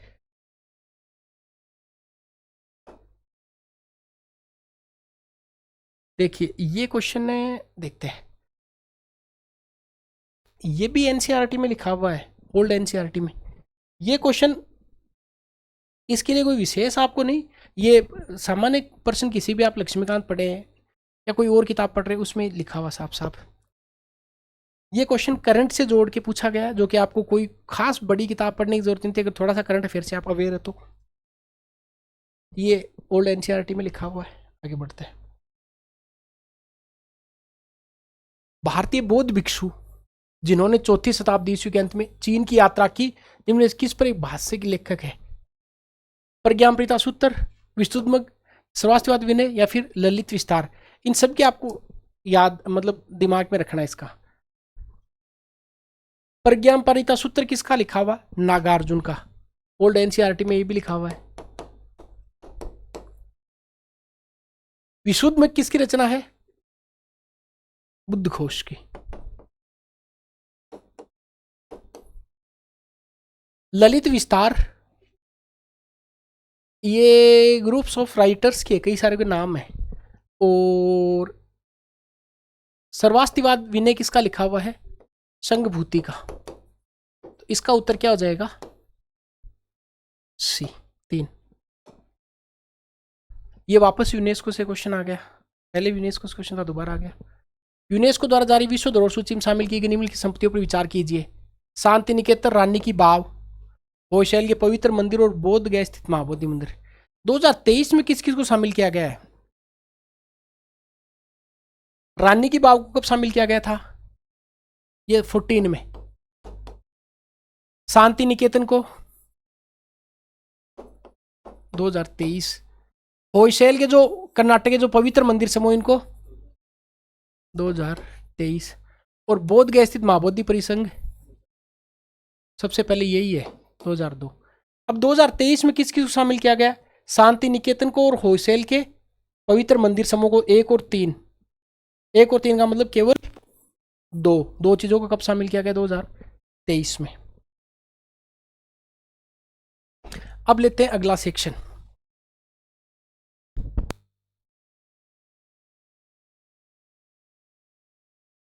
अब इंडियन पॉलिटी के क्वेश्चन का डिस्कशन करते हैं, ठीक है। लगभग कितने क्वेश्चन है ये, लगभग क्वेश्चन है 15, इनको करते हैं।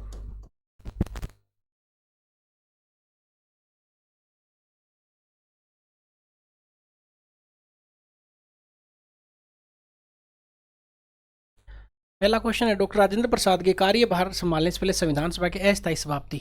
बहुत बेसिक क्वेश्चन है, आप लोगों को आ रहा है। डॉक्टर सच्चिदानंद सिन्हा, पहली बार 9 दिसंबर 1946 को संविधान सभा की प्रथम बैठक का आयोजन हुआ था।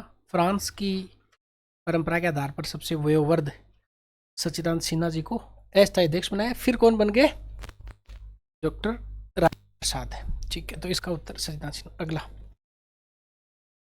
भारतीय संविधान के अनुच्छेद 368, ये देखिए, ये अपने आप यूट्यूब पे क्लास देखेंगे पॉलिटी की, मैंने अच्छे से बता रखा है इसको।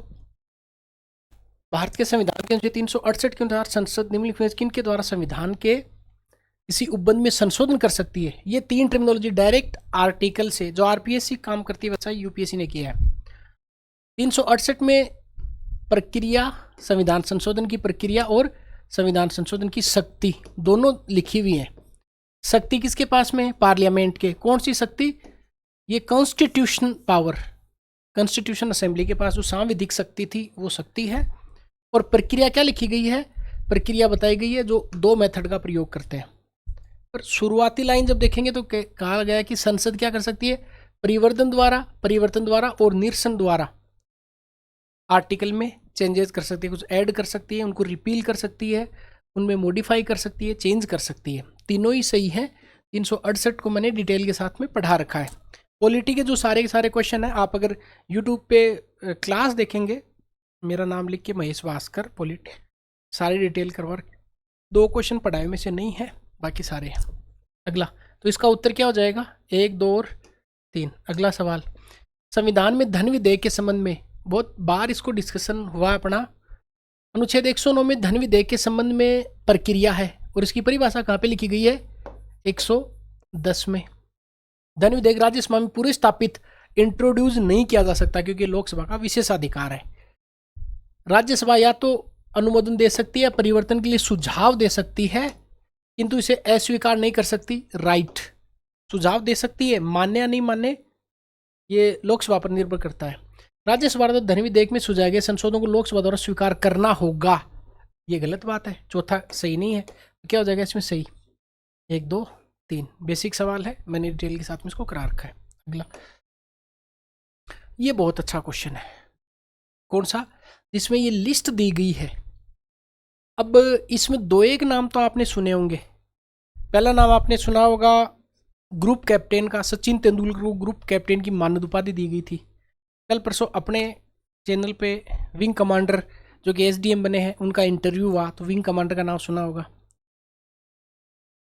एक जो एयर स्ट्राइक हुई थी उसमें एयरफोर्स के जो पायलट थे अभिनंदन वर्तमान, वो उधर गिर गए थे। एक ये इनका नाम सुना होगा मेजर राकेश शर्मा जो कि अंतरिक्ष में गए थे। इनके नाम आपने सुने, बाकी आपको पता नहीं है। तो देखिए, थल सेना, वायुसेना, नौसेना, इनका मैं डायरेक्टली बता देता हूँ, वो पूरी लिस्ट है, चाहे तो शेयर कर देंगे। इसमें है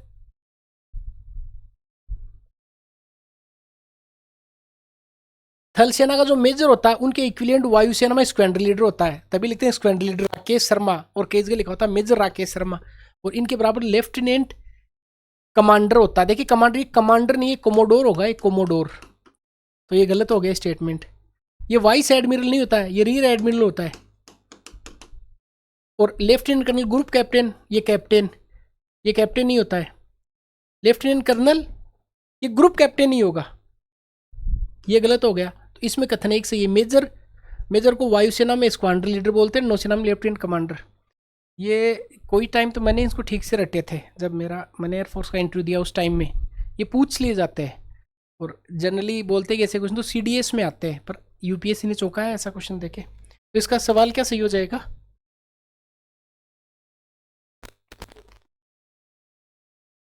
इसका आंसर सही होगा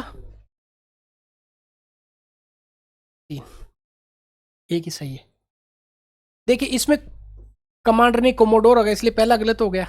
ये वाइस ने रियर एडमिरल होगा था इसलिए गलत हो गया। और ये लेफ्टिनेंट कर्नल, फिर ग्रुप कैप्टन और कैप्टन। तो इसकी जगह क्या आएगा, विंग कमांडर, विंग कमांडर। अगला सवाल, तो इसका उत्तर 4। पूर्वोत्तर परिषद, ये अच्छा सवाल है। पूर्वोत्तर परिषद जो एक्ट है, परिषद अधिनियम 1971, अब ये संभव नहीं होता है पूरा एक्ट याद कर लेना। इसकी धारा 3 कंपोजिशन के बारे में बताती है। ये जो नॉर्थ ईस्टर्न काउंसिल है, इसकी जो सेक्शन 3 देखेंगे वहाँ पे लिखा होगा कि इसमें कौन कौन शामिल होगा, इसका कंपोजिशन क्या है। तो 3 को मैं डिटेल से यहाँ बता नहीं सकता आपको, बस याद रखिए कि इसमें राज्यपाल का लिखा हुआ है, मुख्यमंत्री का, राष्ट्रपति किसी को भी नाम निर्दिष्ट कर सकते हैं, 3 सदस्य होंगे, और यहाँ पे भारत का गृह मंत्री लिखा हुआ है। राष्ट्र, देखो धारा 3 में लिखा हुआ है राष्ट्रपति 3 को भेजेंगे, ये भी 3 ही है, गृह मंत्री नहीं है। हो सकता है कि गृह मंत्री को भारत के राष्ट्रपति भेज दें, हो सकता है वित्त मंत्री को भेज दें, हो सकता है विदेश मंत्री को भेज दें नाम निर्दिष्ट करके, तो यहाँ पे गृह मंत्री नहीं है। धारा 3 आप सर्च करेंगे, NEC एक्ट 1971, और इसमें फिर संशोधन हुआ 2002 में, उसका सेक्शन 3 देखेंगे आपको समझ में आ जाएगा। तो इसका उत्तर क्या हो जाएगा, 4 इसमें, 4 इसमें, 4 इसमें, तो इसका उत्तर हो जाएगा 1, 2, 3। तो इसका आंसर हो गया ए। दिसंबर 2023 तक, इसका मतलब पेपर कब बना है? दिसंबर में 2023 में, अभी जून। भारत सरकार द्वारा कितने परिसीमन आयोग का गठित किया गया? ये अच्छे से मैंने बता रखा है, 4 परिसीमन आयोग अभी तक बने। फिर आगे फ्रीज क्यों कर दिया? क्योंकि उत्तर भारत वाले राज्य खूब जनसंख्या बढ़ा रहे थे, दक्षिणी भारत में जनसंख्या कम बढ़ रही थी। इंदिरा जी को लगा कि गड़बड़ कर देंगे, तो 1962 में, 1952 में बनाया गया था, 62 में बनाया गया था, 73 में, फिर अंतिम 2002 में बनाया गया था। ये इंटरेस्टिंग बात है कि ये जो परिसीमन आयोग बनता है ये एक सांविधिक, संवैधानिक नहीं है, सांविधिक है। आर्टिकल अगर 82 देखते हैं आप, अनुच्छेद 82, मैंने डिटेल के साथ में इसमें चर्चा करी है, तब आपको वहां पे मिल जाएगा। हर 10 साल बाद में इसका डिलिमिटेशन किया जाएगा। अभी तक 4 बार बनाया गया, गठन किसके द्वारा? संसद के द्वारा। इसकी स्पेसिफिक डेट राष्ट्रपति द्वारा बताई जाएगी, इस पे और चर्चा कभी विस्तार से करेंगे। और एक इंटरेस्टिंग बात है, इसने जो फैसला दे दिया है वो कहीं आप चैलेंज नहीं कर सकते सुप्रीम कोर्ट में। हो सकता है कि मान लो दूध को कहीं आपने जैसलमेर विधानसभा के नीचे रख दिया, एग्जाम्पल दे रहा हूँ, उसको आप चैलेंज नहीं करेंगे फिर जाके। फिर ये भी मैंने इंटरेस्टिंगली बताया कि सीटों का बंटवारा कौन सी जनसंख्या का आधार बना के किया गया है और सीटें कितनी मिलेंगी कौन सी जनसंख्या का आधार लेकर। आप चाहे तो क्लास देखें, खूब डिटेल से बात की गई है। तो इसका उत्तर हो जाएगा 4, 52, फिर 52 में, 62 में, फिर 73 में और 2002 में। मतलब ये 63, 73, 2002 और 52, क्योंकि पहले बना एक्ट 1952 का एक्ट, फिर 1962 के एक्ट से 63 में गठन किया गया, 72 के एक्ट से 73 में गठन किया गया, फिर 2002 में इसका गठन किया गया। तो 4 बेसिक सवाल है जो अनुसूचियों से पूछा गया, शेड्यूल से। आपको पता है कि ये कह रहा है कि 1992 के अधिनियम, मतलब 71वें संशोधन 92 के द्वारा कौन सी भाषा जोड़ी गई? इसकी ट्रिक क्या पढ़ाते हैं? नमक, नमक से हो रहा था ये, नेपाली, मणिपुरी और कोंकणी। और फिर जब 92वां संशोधन हुआ उसमें बोडमास पढ़ाते, BODMAS, बोडो, डोगरी, मैथिली और संथाली। अभी तक कितनी बार इसमें सूचियाँ जोड़ी गई, मतलब कितनी भाषाएं जोड़ी गई इसमें? मूल रूप से कितनी भाषाएं थी? मूल रूप से 14 भाषाएं थी, और वर्तमान में कितनी भाषाएं? 22। 3 बार इसमें क्या किया गया? अमेंडमेंट किया गया, संशोधन किया गया। बात समझ में आ गई था? चलिए, इसका उत्तर क्या हो जाएगा? नमक, कोंकणी, मणिपुरी और नेपाली। ये मैंने डिटेल के साथ में पढ़ा रखा है। तो इसका उत्तर क्या हो जाएगा? 1, 2 और 3 उत्तर हो जाएगा, याद रह जाएगा। चलते आगे, इंटरेस्टिंग सवाल है। निम्नलिखित युग्मों पर विचार करें। दल है और उसके नेता है। एक तो आपको आ रहा है बाकी छोड़कर, वो कौन सा है? भारतीय जनसंघ, श्यामा प्रसाद मुखर्जी, 1951। फिर सोशलिस्ट पार्टी, ये आचार्य नरेंद्र देव का आपने नाम सुना होगा, एस के पांडे की किताब में लिखी हुई है बात। आचार्य नरेंद्र देव थे, इनके साथ में राम मनोहर लोहिया थे, JP नारायण थे। कांग्रेस फॉर डेमोक्रेटिक पार्टी की स्थापना किसके द्वारा की गई थी? बाबू जगजीवन राम। आपने लोकसभा अध्यक्ष मीरा कुमार, उनके फादर बाबू जगजीवन राम, बहुत भारत में सबसे लंबे टाइम तक कोई अगर मंत्री रहे में रिकॉर्ड हो तो बाबू जगजीवन राम जी के नाम पे। और स्वतंत्र पार्टी श्री राजगोपालचारी। बात समझ में आ गई ना? तो देखो इसने ये इधर का इधर कर दिया, इधर का ऐसे थोड़ा सा चेंज किया है। 2 गलत है, 2 सही है। कह रहा कि कितने सुमेलित हैं? केवल 2 सुमेलित है। ऐसे क्वेश्चन जनरली तो आप किताब वगैरह पढ़ते तो वहाँ पे आ जाते हैं, पर बाकी हो सकता है कि फैक्चुअल कुछ चीज़ें आपको नहीं पता होती है। यहाँ आने के बाद पेपर आसान लगने लग जाता है। ये देखिए, ये बहुत बेसिक क्वेश्चन है। भारत के संविधान के संबंध में निम्न कथनों पर विचार करें, कौन सा सही है? नगर पालिकाओं की शक्तियां संविधान के भाग 9 क में है। 9 क और 9 ख। 9 में पंचायतें, 9 क में नगर पालिकाएं, 9 ख में सहकारी समितियां। तो सही हो गया पहला। आपात के उपबंध भाग 18 में 352 से लगा के और 360 तक। संविधान में संशोधन संबंधी उपबंध संविधान के भाग 20 में है, आर्टिकल 368 में, जिसमें शक्ति भी दी गई है और प्रक्रिया भी दी गई है। मैंने डिटेल के साथ में इसको भी पढ़ा रखा है। इसमें कितने कथन सही हो गए? 1, 2, 3। भारत के संविधान के अनुसार निम्नलिखित में कौन सा कथन सही है? ये थोड़ा सा ट्रिकी क्वेश्चन है जो शायद नहीं हो सकता था। लिखा हुआ है कि अंतर्राज्यीय व्यापार और वाणिज्य राज्य सूची के अधीन एक राज्य विषय है। क्या ये संभव है क्या? इंट्री स्टेट ट्रेड, तो ये कथन अंतर्राज्यीय प्रवासन राज्य सूची के अधीन एक राज्य विषय है, तो ये कथन रॉन्ग है। अंतर्राज्यीय संगरोध, संगरोध क्या होता है? क्वारंटाइन, संघ सूची के अधीन एक संघ विषय है। यस, ये कथन सही है। इनकी परिविष्टि 42 देखते हैं, परिविष्टि 85 देखते हैं, तब वहां पे डिटेल लिखी गई है। अब इतना संभव हो नहीं पाता कि इनकी एक एक परिविष्टि चेक की जाए। इस क्वेश्चन को आप स्किप कर सकते थे। निगम कर राज्य सूची के अधीन एक राज्य विषय है, तो इसमें कथन कौन सा सही हो गया? केवल 3। भारत के उच्चतम न्यायालय ने निजता के अधिकार को भारत के संविधान में निम्नलिखित में से कौन से अनुच्छेद के अंतर्गत रखा है? पिछली बार आया था कि शादी करने का जो आपका राइट है वो कहाँ पे आएगा। इस बार निजता पूछ लिया। आपको पता है कि 2017 का एक मामला है, हाईकोर्ट के जस्टिस थे पुट्टा स्वामी जी, उन वाला मामला है।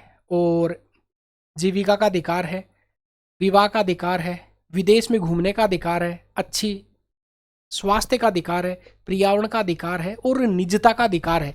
ये सारे किस में आएंगे? आर्टिकल 21 में। समझ में आ गई बात? आर्टिकल 21 इसका उत्तर हो जाएगा। अगला, सैन्य कार्य विभाग के प्रमुख के रूप में chief of defence staff CDS चर्चा में रहा। ये पद के कर्तव्य कौन से हैं? ड्यूटीज कौन कौन से हैं इनकी? ध्यान से पढ़ते हैं। ये क्वेश्चन शायद आपसे नहीं हो सकता था ऐसा, ठीक है? मतलब भाई वैसे तो करने को ये इतना कोई टिपिकल नहीं है। यूपीएससी में जो क्वेश्चन देखा हुआ मिल जाए वही बड़ी बात है कि चुनाव में से कुछ पूछा हुआ है। चीफ ऑफ स्टाफ कमेटी के स्थायी अध्यक्ष होते हैं। हाँ, ये तो है। तीनों सेवाओं के सर्विस चीफ पर सैन्य कमान का प्रयोग कर सकते हैं। भाई अंतिम कमांड देने का सैन्य कमान तो कौन देगा? भारत में राष्ट्रपति देंगे। तो दूसरा इसमें गलत है, दूसरा इसमें है, दूसरा इसमें, दूसरा इसमें। तो केवल बचा क्या? एक और 3। सभी सेनाओं की स्वयं रक्षा मंत्री से प्रधान सैन्य सलाहकार है, एडवाइजर तो है ये। एक कॉमन सेंस लगाना था, राष्ट्रपति पढ़ा। तो ये मैंने अच्छे से डिटेल के साथ में वापस इसकी चर्चा की है कि एयरफोर्स के एयर चीफ मार्शल है, फिर इधर जनरल है और इधर एडमिरल है। ये रिपोर्ट सीडीएस रिपोर्ट, फिर राष्ट्रपति जी का एक स्ट्रक्चर बता के आपको याद करवाया था। तो सैन्य कमान का प्रयोग ये नहीं करेंगे, ये करेंगे तो फिर राष्ट्रपति जी क्या करेंगे? इसलिए तो राष्ट्रपति को तीनों सेनाओं को सुप्रीम कमांडर बोला गया है। युद्ध की घोषणा, युद्ध विराम की घोषणा, सैन्य कमान की घोषणा केवल राष्ट्रपति जी करते हैं। युद्ध में अच्छा प्रदर्शन करने वालों को राष्ट्रपति अवार्ड प्रदान किए जाते हैं। लोकसभा में आचार समिति, एथिक्स कमेटी, कॉमन सेंस से हल करेंगे सवाल को। कथनों पर विचार करें, कौन सा कथन सही है? प्रारंभ में एक तदर समिति थी, ये आज भी एडोक कमेटी है, तो ये तो कथन सही है। केवल कोई लोकसभा का सदस्य किसी लोकसभा सदस्य के अनैतिक आचरण संबंधित शिकायत कर सकता है। इस कथन को पढ़ते ही अजीब लगता है। अच्छा, उन्होंने राज्यसभा में जाके कोई गड़बड़ा करा, मान लो ऐसा है, कोई गड़बड़ झाला हुआ है, गलत बोला है, तो क्या राज्यसभा वाली शिकायत नहीं कर देंगे? क्या के कर देंगे ना भाई कि इन्होंने ये आचरण सही नहीं किया है। ये समिति किसी ऐसे मामलों में विचार नहीं कर सकती जो न्यायाधीन है। चाहे तो आप संसद में जितने सारे प्रस्ताव लाए जाते हैं उनमें अगर कोई न्यायिक मामले के अधीन विचाराधीन तो उस पर टिप्पणी नहीं होती है पार्लियामेंट में। 2 का कथन इसमें है, 2 का कथन इसमें है, 2 का कथन इसमें, तो अपने आप सही हो गया। 1 और 3 कि केवल लोकसभा का केवल वाला पहली बार आया है। यूपीएससी में केवल वाले गलत होते हैं वैसे, अभी चेंज कर रहे हैं यूपीएससी इसको। तो केवल कोई लोकसभा का सदस्य किसी लोकसभा सदस्य ना, इसमें ऐसा है कि आप देखेंगे कि समिति का रूल देखेंगे 23(1) का, अभी इसका पीडीएफ यहाँ खुलेगा नहीं, वहाँ पे लिखा हुआ कि आप आचरण की शिकायत कोई भी व्यक्ति या सदस्य लोकसभा के सदस्य के अनैतिक आचरण से संबंधित शिकायत कर सकता है। ये लोकसभा की समिति से क्वेश्चन आया हुआ है, इसका उत्तर हो गया 3। नारी शक्ति वंदन अधिनियम, आपने 128वां संविधान संशोधन विधेयक का नाम सुना होगा, अखबार में खूब चर्चा में रहा। 19 दिसंबर 2023 का है। महिलाओं को आरक्षण देने संबंधित एक्ट था प्रावधान। ये उपबंध 18वीं लोकसभा से प्रभावी होगा। ये नहीं, इसमें ये लिखा हुआ था कि ये अभी जो जनगणना, अगली जो जनगणना होगी, मतलब 2025 में जनगणना होती है, उसके जब आंकड़े प्रकाशित हो जाएंगे उसके बाद से लागू होगा ये। तो पहला कथन गलत है, पहला इसमें है, पहला इसमें और पहला इसमें है। ठीक है, तो क्या बचा, केवल 2 और 3। अब आगे, इस अधिनियम बनने के बाद ये 15 वर्षों के लिए परिवर्तन में रहेगा। हाँ ये है, बाकी पार्लियामेंट इसको अमेंड कर सकती है। इसमें अनुसूचित जातियों की महिलाओं के लिए स्थानों का आरक्षण के उपबंध है, पर ये अलग से नहीं है, उन्हीं में आरक्षण के प्रावधान किए गए हैं। आगे अगर नहीं भी पता होता तो इसको सवाल को हल यहाँ से कर सकते थे, केवल 2 और 3। अगला सवाल, प्रतिषेध रीट आर्टिकल 32 का क्वेश्चन है, उच्चतम न्यायालय या उच्च न्यायालय द्वारा किसी और प्रयोजन के लिए जारी किया जाती है। ये 226 में। किसी सरकारी अधिकारी को, भाई ये बात थोड़ी ठीक नहीं लग रही है। संसद या विधानसभा को, ये बात बिल्कुल गलत है। निचली अदालत को किसी मामले में कार्यवाही जारी रखने का प्रतिषेध करने के लिए, यस, ये मैंने आपको कॉन्सेप्ट के साथ बताई थी। प्रतिषेध है। उत्प्रेषण का मतलब ऐसे याद करते कि ऊपर भेजो। बंदी प्रत्यक्षीकरण, हिरासत में लिए गए व्यक्ति को न्यायालय के समक्ष प्रस्तुत करने में। परमादेश, हम आदेश देते हैं। और अधिकार परीक्षा, जब कोई लोक अधिकारी अपनी सीमा से बाहर जाके कुछ करता है तब। तो इसका उत्तर क्या हो जाएगा, निचली अदालत को रोकना है, प्रोहिबिशन कर रहे हैं कि जो मामला चल रहा है इसको स्टॉप करो आप। इसका उत्तर 3। विचार करें, देखो इसको समझते क्या है, विचार करना है। वह राज्य का राज्यपाल है जो उस राज्य के किसी समुदाय को अनुसूचित जाति के रूप में मान्यता देता है और घोषित करता है। मान्यता देने का काम राज्यपाल का नहीं है, किसको, अनुसूचित जनजाति को, राष्ट्रपति को। हालांकि किसके साथ में ये डिस्कस करते हैं, 341 342 आर्टिकल पढ़ेंगे। राष्ट्रपति जी कंसल्ट किसके साथ में करेंगे, राज्यपाल के साथ में, पर अल्टीमेट काम किसका है, घोषित करने का, राष्ट्रपति जी का। पहला कथन गलत हो गया। किसी राज्य में अनुसूचित जनजाति के रूप में घोषित किसी समुदाय के लिए आवश्यक नहीं कि दूसरे राज्य में भी ऐसा है। बात तो सही है, हो सकता है किसी पर्टिकुलर स्टेट में किसी समुदाय को अनुसूचित जनजाति घोषित कर रखा हो, क्योंकि जरूरी थोड़ी कि दूसरे राज्य में वही पैरामीटर होंगे। ये अगर ऐसे नहीं आता तो आप जाटों के संदर्भ में देख लें कि जाटों को कुछ राज्यों में ओबीसी में श्रेणी में दिया गया है, कई राज्यों में नहीं डाला, अलग अलग पैरामीटर्स हो सकते हैं। कथन कौन सा सही है, केवल 2। केंद्रीय बजट, ये बात मैंने बहुत अच्छे तरीके से बताई थी कि बजट है वो रिस्पॉन्सिबिलिटी किसकी होती है, राष्ट्रपति जी की। ये आपको याद रखना है। अगर आप वार्षिक वित्तीय विवरण की डिटेल आप पढ़ते हैं आर्टिकल 112, तो वहाँ पे लिखा हुआ कि राष्ट्रपति रखवाएंगे, और यहाँ पे क्या लिखा हुआ, प्रधानमंत्री, केंद्रीय वित्त मंत्री सन दोनों से वार्षिक वित्तीय विवरण रखते हैं। पहला तो गलत हो गया। फिर आगे आप देखते हैं कि आर्टिकल 113(3) में अनुदान की मांगों को लेकर, यहाँ पे आर्टिकल 113(3) जो है वो कहता है कि राष्ट्रपति की अनुशंसा के बिना कोई अनुदान की मांग है उनको नहीं रखा जा सकता। कथन 1 सही हो गया, कथन 1 गलत हो गया। इसका उत्तर क्या, केवल 2।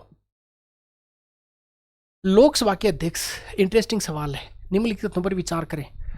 मैंने इसको चिल्ला चिल्ला के बताया। ये टोटल सवाल, इसमें से 2 सवाल मैंने नहीं बताए गए, बाकी आप यूट्यूब पे हो तो उन रिकॉर्ड पड़ी हुई चीज़ें आप यूट्यूब पे देखेंगे, क्लास पॉलिटी की सारी डिटेल मिल जाएगी।